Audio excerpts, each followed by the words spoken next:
Ọ̀rọ̀ kan jẹyọ nínú Hébérù orí kẹwàá ẹsẹ̀ ìkọkànléníọgbọ̀n lébẹ̀. Ẹ̀rù ni ẹ̀rù ń kọ kẹ́ banilérù kẹ́ kániláyà. Ẹ̀rù ni láti tàpá sí Ọlọ́run alààyè. Èsì kọ́nìyàn ti gbójú tó o. Ajá gbójú kẹ́ mọ mojú èlé rẹ̀. Ẹ̀rù ni kò ọ̀ gẹ́gẹ́ bí ọ̀nìkan wèsè ẹ̀jọ́ Ọlọ́run wèsè ẹ̀jíjọ Ọlọ́run wèsè ẹ̀jẹ̀ ìránṣẹ́ rẹ̀ wèkẹ́ ẹ̀jẹ̀ ọ̀rọ̀ Ọlọ́run. Ẹ̀rù ni o ọ̀rẹ́ gbòrìṣà ògbé ga ju ọ̀nìkan ṣẹ̀dá rẹ̀ lọ. Ẹ̀rù ni láti tàpá sí Ọlọ́run alààyè. Nínú Bíbélì gan kó tẹ́ kọ́ wí ọ̀nìkan bá ṣátá òfin Mósè á kú láì ráàánú gbà.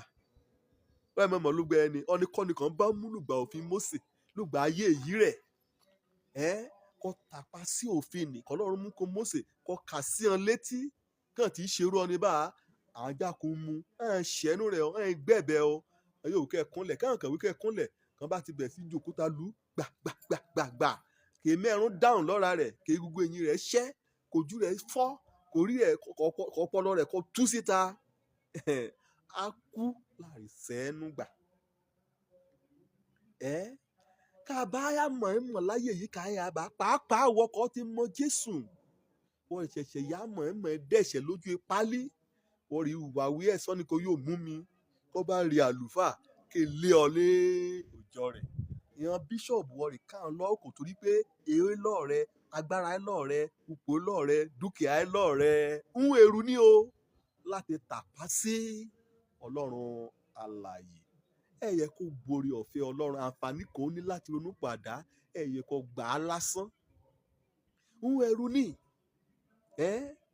kó padà dé aṣubú sọ Ọlọ́run kó ti dáríjì ọ́ lògbà kan kó ti mú ẹ̀ṣẹ̀ rẹ kó ń parẹ́ ìkétékété kò ti ṣe tẹ́lẹ̀ òun tún mórí rẹ̀ jì ọ́ ẹ yẹ kó lè yí padà ká ajá rẹ kí sì ní síbi ìbíbi rẹ̀ kó ìdẹ̀ já náà títọ́ bá kó ìyá bá gbé ọ̀rọ̀ lárugẹ.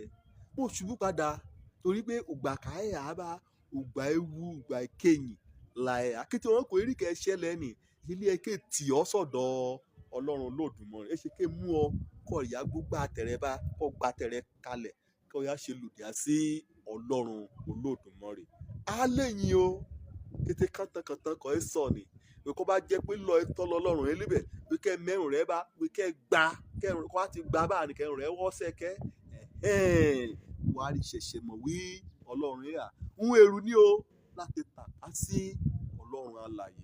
Ẹ̀rù ni o láti kọ Jésù Kristi ọmọ bí ẹnìkan ṣoṣo kan mú wá kó kú fún ẹ̀ṣẹ̀ rà torí Bíbélì wíbà lórí nínú Ìṣe Àpọ́sítélì orí kẹrẹ ẹsẹ̀ kejìlá pé sọ́rùkọ ọ̀múrìn kan mú kó lábẹ́ ọ̀run nípasẹ̀ èyí káyọ̀ mú gbanilà. Ẹ̀rù ni láti kọ Jésù ni láti wíwọ yà ẹ̀sán ọ̀nà múrìn torí pé òun náà lápadà ṣùdájọ́ ayé nínú Ìṣe Àpọ́sítélì orí 17 ẹsẹ̀ 21 ó mú àwọn òwí lébẹ̀ ẹni wọ́n ti yan Jésù ni òun láti á ṣe dájọ́. Ẹ̀rù ni o abanilérò níjọ́ kan Ọlọ́run bá jòkó sórò tẹ́bà kàn rí kẹjọ rẹ kété àkọsílẹ̀ iṣẹ́ òbí àti kété kò ti ṣe nínú ayé kàn rí kó síwájú rẹ̀ kàn rí bá a lè yẹ ọ́ kàn darí rẹ̀ sínú ọ̀run àpá. Ó yá ká jẹ́ ọ́ ṣe bẹ́ẹ̀ o bá a lò ní ọ̀nà àbáyọ náà ni pé mọ̀ọ́mọ̀ rẹ́ra rẹ sílẹ̀ mọ́ lọ́n ṣáta Ọlọ́run mọ́ bọ́ sọ̀rọ̀ burúkú ọ̀rọ̀ àlùfàǹṣá sórúkọ Jésù Kristi ronúpìwàdà kó gbà gẹ́gẹ́ bí Olúwa àti olùgbàlà ayé rẹ mọ́ dẹ̀ yà síbi ọtí mọ́ yà síbi àgbèrè mọ́ yà síbi òrìṣà mọ́ yà síbi olè àti adigunpani àti oríṣiríṣi iṣẹ́ bí kẹ́ ń ṣe lónìí àti kété wọn nìkan ìyá jọ ọ́ lójú kọjá ọjọ́ yá máa wí ìfẹ́ Ọlọ́run gan.